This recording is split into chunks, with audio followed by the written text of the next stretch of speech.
മദ്യനയ അഴിമതി കേസിൽ BRS നേതാവ് കെ കവിതയ്ക്ക് ജാമ്യമില്ല. സുപ്രീം കോടതി ജാമ്യം നിഷേധിച്ചു. ED സമൻസ് ചോദ്യം ചെയ്തുള്ള ഹർജി കെ കവിത പിൻവലിച്ചു.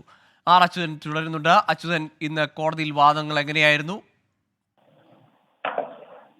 ഗോകുൽ, ED സമൻസ് ചോദ്യം ചെയ്ത കെ കവിത തുടക്കത്തിൽ ഈ കേസുമായി ബന്ധപ്പെട്ട ഒരു ഹർജി നൽകിയിരുന്നു. ആ ഹർജിയാണ് ഇപ്പോൾ പിൻവലിച്ചിരിക്കുന്നത്. നിലവിൽ ഈ അറസ്റ്റിനെ ചോദ്യം ചെയ്ത് ED അറസ്റ്റിനെ ചോദ്യം ചെയ്ത കെ കവിത ഒരു റിട്ട് പെറ്റീഷൻ സുപ്രീം കോടതിയിൽ നൽകിയിട്ടുണ്ട്. അതിന്റെ അടിസ്ഥാനത്തിൽ കൂടിയാണ് ഈ സമൻസിനെ ചോദ്യം ചെയ്തുള്ള ഹർജി പിൻവലിച്ചിരിക്കുന്നത്. ഒപ്പം തന്നെ കസ്റ്റഡി അതും ഈ ഹർജിയിലൂടെ കവിത ചോദ്യം ചെയ്തിട്ടുണ്ട്. എന്തായാലും ഈ ഹർജി ഇപ്പോൾ സുപ്രീം കോടതിയുടെ പരിഗണനയിൽ ഇരിക്കുകയാണ്.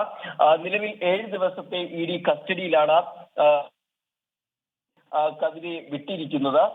എന്തായാലും ഡൽഹി മദ്യനയ അഴിമതി കേസിലാണ് കെ കവിതയെ കഴിഞ്ഞ ദിവസം അറസ്റ്റ് ചെയ്തത്. ജാമ്യം ലഭിക്കുന്നില്ല. സുപ്രീം കോടതി ജാമ്യം നിഷേധിക്കുന്നു.